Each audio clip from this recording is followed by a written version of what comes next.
Nous sommes au carrefour et ce sur la route en construction qui va d'Hawaï pour Soa en passant justement par l'arrondissement d'Essé. C'est à moins d'1 kilomètre d'ici à notre gauche que la découverte macabre a été faite au petit matin du 22 janvier dernier.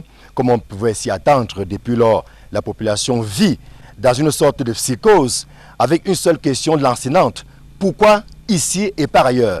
Je précise que nous sommes à cheval entre les villages Ebogo 3 et Ebogo 4. Allons donc voir de près comment les populations vivent justement le jour d'après découverte.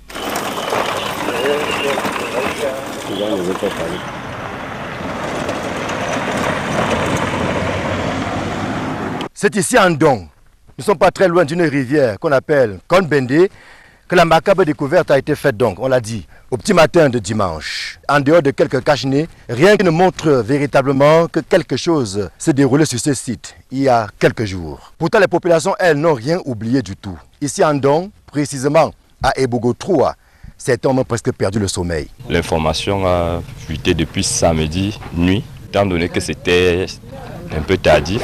Les gens ne sont pas allés sur les lieux, mais dimanche, lorsque nous sommes allés sur les lieux, vraiment ça a davantage assommé le village. Si vous voyez le regroupement qu'il y a derrière moi là, alors que ça c'est les heures où les gens vont généralement dans les champs, c'est justement parce que le village est plongé dans la frayeur. Là où je suis maintenant, là, ça me fait bizarrement, même si ce n'est pas de ma famille, même si le manque que je quitte là-bas pour venir ici, là. Quand j'arrivais sur l'endroit, là où j'ai vu que la voiture est garée pour retrouver le corps, là, ça m'a fait quelque chose. Là où je suis là, quand je travaille, le corps, ça ne me va pas.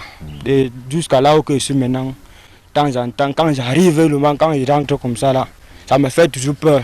Ça nous a vraiment choqué à un niveau que on ne savait pas quoi dire. Je vous dis que si vous avez vu le corps de ces journalistes, c'était vraiment très éprouvant, très choquant. Bien que la route en construction Hawaï et ce soit passe à 150 mètres d'ici, c'est une zone qui n'est pas très habitée. On compte à peine une quinzaine de maisons, des maisons situées de part et d'autre. Ce qui pourrait donc expliquer que ceux qui sont venus déposer le corps de Martinez Ogo aient justement choisi ce site, puisque la route ne passa pas encore.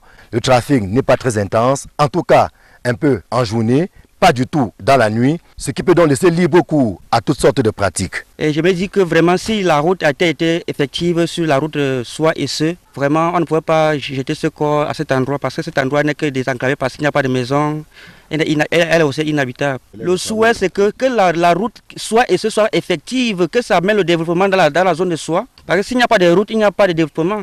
En temps de pluie, surtout les petites saisons là, c'est pas souvent facile.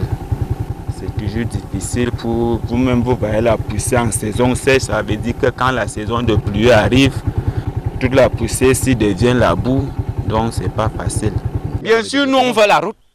Nous on veut la route des pluies. On est obligé de subir, on va faire comment? On va faire comment? Tu vas pleurer chez qui?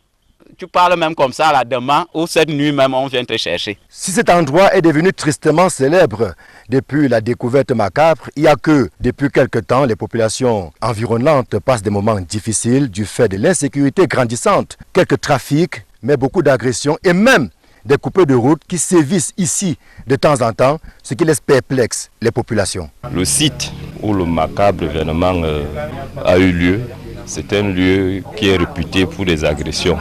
À partir de 19h, très souvent, passer là à pied est un problème. Quelquefois, même en voiture, ça a causé des soucis à certaines personnes, notamment les mototaximans et certains étrangers aussi.